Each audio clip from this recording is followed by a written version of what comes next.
Sa ngayon guys ay magpapalit tayo ng remote control ng isang ceiling fan. Bali ito naman guys ay may nabibili sa online. Yung kanyang remote at ang kanyang receiver. Bali ang issue ng nito guys ay ayaw na gumana ang kanyang remote, kaya ang may-ari ay bumili ng remote control module kasama yung receiver saka transmitter. At sa ngayon guys ay ikakabit natin. Take note pala guys, at kahit anong electric fan, kahit walang remote control, pwede natin lagyan gamit ang ganitong klaseng circuit board. Bali yung lumang circuit ng remote niya guys ay atin nang tatanggalin. Hindi natin kailangan, papalitan natin ng bago.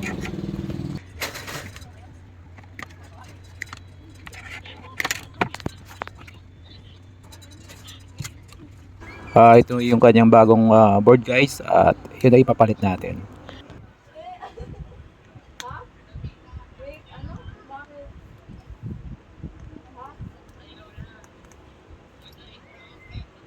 Bali yung kulay na white, red, saka blue, black pala, ay ilalagay natin yun guys sa kanyang speed 1, 2, 3.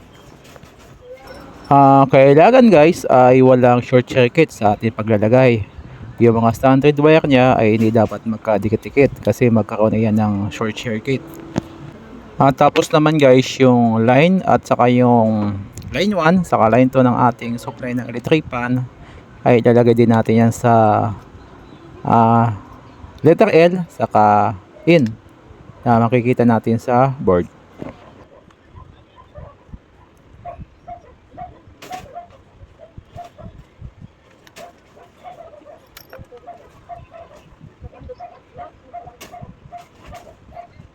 Tapos guys, yung ating saksakan o yung milk plug ng ating electric fan, kung may multitester tayo ay titis muna natin.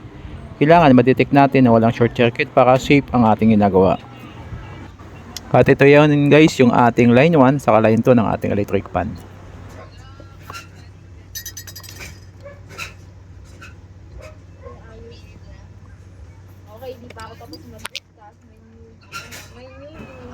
Ganyan lang guys ang kanyang wiring configuration.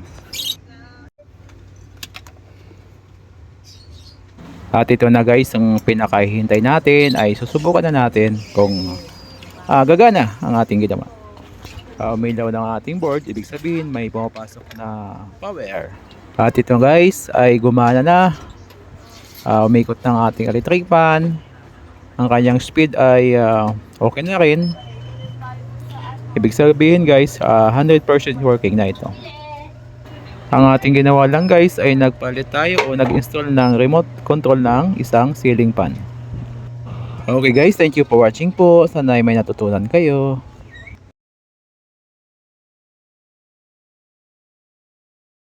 Okay guys, thank you for watching po.